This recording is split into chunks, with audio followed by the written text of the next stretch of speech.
यदि जीवन में परमात्मा की प्राप्ति को परिणाम चाहिए तो एक बार अपना मन को, पौधे को, अपना गुरु को चरण में गड़े रहने दीजिए। इसको बार बार उखाड़ने को चेष्टा मत कीजिए। बंधुओं, हनुमान जी कहते हैं जो व्यक्ति मंदिर नहीं आते हैं एक बार उसको मनोकामना पूर्ण हो भी सकते हैं, पर जो व्यक्ति जगह जगह पर चक्कर लगाकर मूड पटकते रहते हैं उसको मनोकामना कभी पूर्ति नहीं होगा। पुजारी लोग ढेर मंदिर में जाते हैं इसीलिए उनका मनोकामना पूर्ति नहीं होता है, क्योंकि उनका विश्वास कोनो एक देवता पर नहीं है। हनुमान जी कहते हैं मेरा चरण में अगर कोई निष्ठा भर में भक्ति करता है, देवता को भक्ति ना करके भी, और श्री कृष्ण भी गीता में यही कहते हैं धर्म को नाम पे जितना भी कर्म कांड फैले हुए हैं, जितना भी पूजा पाठ फैला हुआ है, ये सब छोड़ करके केवल मेरा धर्म अस्तित्व को मन स्थिर और समर्पित कर दो तो शांति का दरवाजा खुल जाएगा, परमात्मा और परमानंद का दरवाजा खुल जाएगा। ये श्री कृष्ण कहते हैं। हनुमान जी भी एक ही बात कहा, मेरा भक्ति करो, दूसरा किसी का भक्ति मत करो, आपको मुक्ति हो जाएगा। महर्षि बाबा भी एक ही बात कहा, बिना गुरु की जीवन का उद्धार पाना संभव नहीं है। 56 करोड़ देव देवियों का पूजा करना जरूरी नहीं है, गुरु की करो नित्य पूजा और गुरु की अटल विश्वास करे, उनको निर्देश अनुसार आचरण करे और जीवन चले। एक गुरु को ऊपर ही अपना मन स्थिर रखे, ये एक ही बात राम कृष्ण हनुमान और कबीर ने कहा है। गुरु के सामने दूसरा कोई देवता पूरी संसार में नहीं है। भक्ति की यही मार्ग है कि एक ही कोई देवता का ऊपर मन को निष्ठा रखिए, बाकी का ऊपर निंदा मत करना। दृष्टि की धार एक है, एक पर ही लगी रहेगी तो स्वाभाविक है कि बाकी सब छूट जाएगा।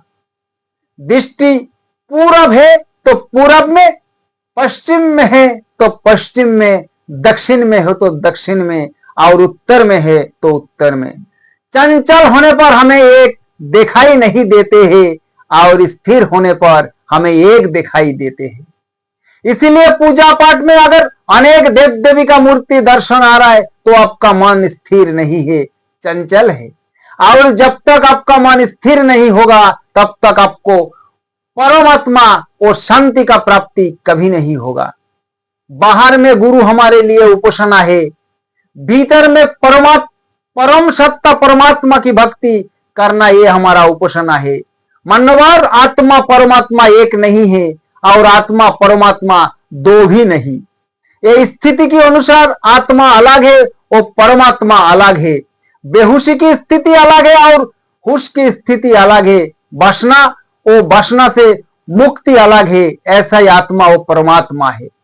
माया का अधीन से तो आत्मा और माया से मुक्त है तो परमात्मा। वासना से युक्त है तो आत्मा, वासना से मुक्त है तो परमात्मा। संस्कार से युक्त है तो आत्मा, संस्कार से मुक्त हो तो परमात्मा। प्रकृतो गुण से युक्त हो तो आत्मा और प्रकृतों को गुण से मुक्त हो तो परमात्मा। स्थिति में अलग है, संख्या में एक है। बंधुओं, ये माया के आवरण में जब तक आत्मा लिपटा हुआ है तब तक आत्मा आत्मा है, किंतु जब ये आत्मा माया को आवरण पर कर जाते हैं, आवरण को पार कर जाते हैं, तब ये स्वयं परमात्मा स्वरूप हो जाता है। ये सभी बातें दुनिया का सभी संत कहते हैं। सुलझे हुए संत का विचारों में कोई फर्क नहीं होता है। सभी संत का एक ही मत है। बंधुओं, किसी भी संप्रदाय से भेद ना करके प्रेम पूर्वक उनको अच्छाइयों का ग्रहण करना चाहिए। सभी पंथ में कुछ ना कुछ अच्छाइया होगा, तभी तो वो चल रहा है। इसीलिए अच्छाई लीजिए और बुरा को छोड़िए। साधु होना चाहते हो तो शुभ जैसा बनिए। जैसा एक शुभ को पेट में अच्छा और बुरा अनाज मिला करके ढाला जाता है तो शुभ उसको स्वभाव से शुभ उसको फटकते फटकते भूसा बाहर फेंक देते हैं और अनाज उसको अंदर रख लेता है। ऐसा ही संत और साधु को कभी मत पथ और पंथ को भेद ना करके अच्छा लेना चाहिए और बुरा को फेंक देना चाहिए। एक कबीर साहब कहते हैं, ऐसा ही सत्संगी और साधु का स्वभाव होना चाहिए। बंधुओं, ये आत्माओं के ऊपर 3 प्रकार की मायावीर छाई हुई है, अंधकार, प्रकाश और शब्द। ये 3 माया जब तक शरीर में अथवा आत्मा में पड़े हुए है, तब तक ये आत्मा है, वो जीव है। और मानव जब ध्यान, सुमिरन, चिंतन, साधन करके ये 3 माया को हटाने पर आत्मा परमात्मा बनेगा। एक बार खूंटा गाड़ के टगमगाना नहीं चाहिए, माया वासना को तोड़ करके आत्मा को मुक्त कर देना चाहिए। ये आत्मा का निर्मल स्वरूप ही परमात्मा है। मनवार कुकर्म छोड़कर सत्संग सुमिरन करिए, चंचल मन को स्थिर करिए, आपको शांति मिलेगा।